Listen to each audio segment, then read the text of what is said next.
સુરતના સલાબતપુરામાં પતિએ પત્નીની નિર્મમ હત્યા કરી। આરોપી પતિએ અગાઉ પોલીસમાં ખોટી મિસિંગ ફરિયાદ નોંધાવી હતી। પોલીસની સાથે રહી પત્નીની શોધખોળનું નાટક કર્યું। ભાંડો ફૂટવાના ડરથી પુત્રને મેસેજ કરી ફરાર થઈ ગયો। પોલીસે જિલ્લામાંથી હત્યારા વિશાલ સાલ્વીને ઝડપી પાડ્યો છે। પૂછપરછમાં પત્ની શિલ્પાની હત્યા કરી હોવાની કબૂલાત કરી। ખંડેર મકાનમાં પત્નીની હત્યા કરી લાશ છુપાવી હતી। લાકડાની સેટીમાં લાશ મૂકી સિમેન્ટનું લેયર બનાવ્યું હતું। ઘટના પર પડદો પાડવા રેતી સિમેન્ટનો ઉપયોગ કર્યો। હત્યા બાદ આરોપી લાશ પાસે કલાકો બેસી રહ્યો હતો। પોલીસે સેટી તોડી પત્નીનો મૃતદેહ બહાર કાઢ્યો। મૃતક શિલ્પા ડાયટિશિયન ક્લિનિક ચલાવતી હતી। સ્મીમેર હોસ્પિટલમાં અગાઉ ફરજ પણ બજાવતી હતી। અનૈતિક સંબંધોની આશંકાએ પતિએ પત્નીનો જીવ લીધો। પોલીસે લાશને પીએમ અર્થે સ્મીમેર હોસ્પિટલ ખસેડી છે। સલાબતપુરા પોલીસ સ્ટેશનમાં હત્યાનો ગુનો નોંધાયો છે। આરોપી પતિ વિશાલ સાલ્વીની ધરપકડ કરાઈ છે। પુત્રના મોબાઈલ પર મેસેજ કરી ગુનો કબૂલ્યો છે। ક્રૂર હત્યાના બનાવથી સમગ્ર સુરત પંથકમાં ચકચાર મચી છે।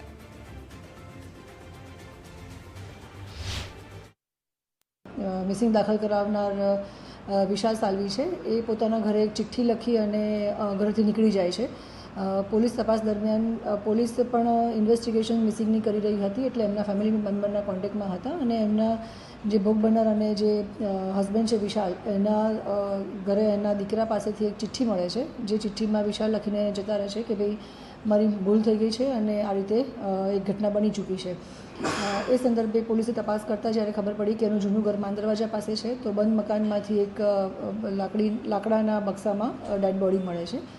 જે એફએસએલ રિપોર્ટ અને પ્રાઇમરી જે ઇન્વેસ્ટિગેશન અમારું પોલીસનું રહ્યું છે, એમાં ખ્યાલ આવે છે કે 4 થી 5 દિવસ પહેલાંની કદાચ ડેડ બોડી હોઈ શકે છે।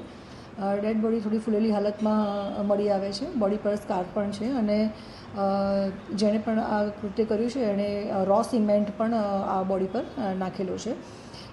અમે બોડીને મર્ડર દાખલ કરી। ડાયમંડ સિટી સુરતમાં હત્યાની એક એવી ઘટના પ્રકાશમાં આવી છે જે તમારા રૂવાટા ઊભા કરી દેશે। જી હા, સુરતના સલાબતપુરા વિસ્તારમાં પતિ દ્વારા જ પોતાની પત્નીને મોતને ઘાટ ઉતારી દેવામાં આવી છે અને આ હત્યાની ઘટનામાં હત્યારા પતિને પોલીસે ઝડપી પાડ્યો છે। હાલ આપણે જ્યાં ઊભા છે એ સુરતના સલાબતપુરા પોલીસ સ્ટેશન હદ વિસ્તાર છે અને આ હદ વિસ્તારની અંદર જે ખંડેર મકાન આવેલું છે, જોઈ શકાય છે કે હોરર ફિલ્મોની અંદર જે પ્રમાણેની તસવીરો બતાવવામાં આવે છે, હિન્દી ફિલ્મોમાં જે ક્રાઇમ સ્ટોરી જોવા મળે છે, ટીવી સિરિયલોમાં ક્રાઇમ સ્ટોરી જોવા મળે છે, તે સ્ટોરીને પણ ટક્કર મારે તે પ્રકારની ઘટના અહીં પ્રકાશમાં આવી છે।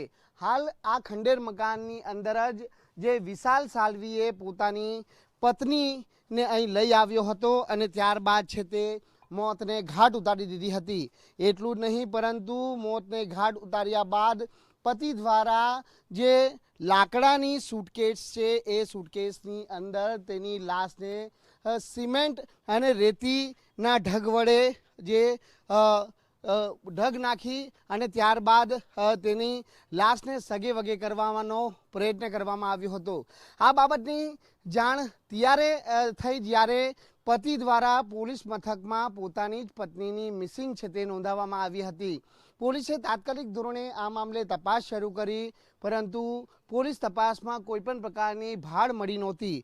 જો કે આ સમય દરમિયાન જે વિશાલ સાલ્વી છે તે પોતાના મોબાઈલથી પોતાના પુત્રના મોબાઈલ ઉપર એક મેસેજ કરે છે અને પોતાનાથી ભૂલ થઈ ગઈ છે તેવી વાત જણાવે છે અને બસ ત્યારબાદ આ હત્યાકાંડ ઉપરથી સમગ્ર જે પડદો છે તે ઉચકાય છે।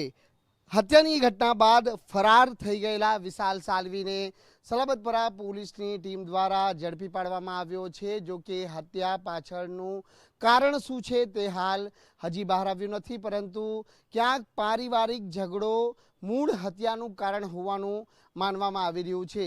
પરંતુ આ હત્યાકાંડ એ સમગ્ર વિસ્તારના લોકોને હાલ ચોંકાવી દીધા છે।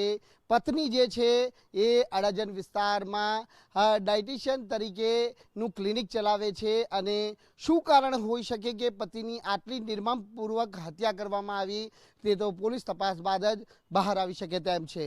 કેમેરામેન દેવાંગ રાણા સાથે રાકેશ બ્રહ્મભટ્ટ, ગુજરાત ફર્સ્ટ, સુરત।